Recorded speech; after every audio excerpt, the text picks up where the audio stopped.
Chapter 9, Part 2. We're going to continue with other negative expressions. They're going to be formed the same way, going around the conjugated verb. And we have ne point, which is real similar to ne pas, but it can be a little stronger. So it can be translated as not or all. Il ne l'aime point. So we have il, he loves it, and then ne point goes around the pronouns and the conjugated verb. And so that can be translated, he does not at all like it, or he does not like it at all. Or if it might fit better, he doesn't like it. Point tends to be stronger than pas, but not always.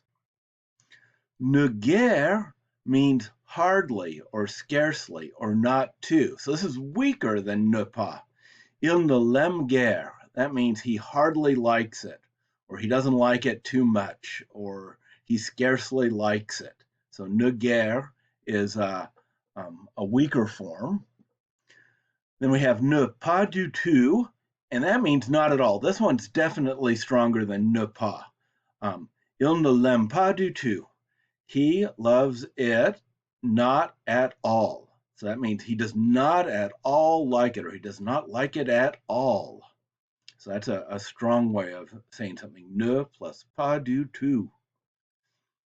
Ne rien means nothing. Il ne dit rien. He says is the main part of the sentence, and then we've got the ne rien around the conjugated verb. So he doesn't say anything, or he says nothing.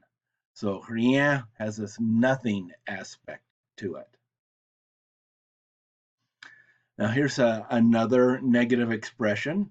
Ne and personne means no one. Now this one's tricky because personne by itself, if you say une personne, you're saying a person. But ne personne means the opposite, no one. Je ne vois personne. I do not see anyone. Or I see, so I do not see anyone. Je ne parle à personne. So here we've got it after a preposition, but we've still got ne and personne. I speak to no one, or I do not speak to anyone. So this personne's a negative, meaning for a person. Rien was for a thing, personne was for a person. So this is tricky because ne and personne can be separated by a couple words, or even more. If you put some pronouns in here, and we'll see that you can put up to maybe 4 pronouns in front of the verb, the ne and the personne might be quite far away, but you've got to look for that ne to see if you've got a negative expression. Now, ne and aucun, or ne and aucune, mean no or not any. Je ne vois aucun conflit. So here, the aucun can be in front of a noun. I do not see any conflict. Now, if there was no conflit, it would be I don't see any of them. But if we've got the noun, we can just say je ne vois aucun conflit. I do not see any conflict. Now on this exercise, this one's kind of tricky. There's a lot of difficult ones here, so you might need to spend more time on this than usual, but write down your answer to every single one, and when you're done, you can move on to the next video that will give the answers.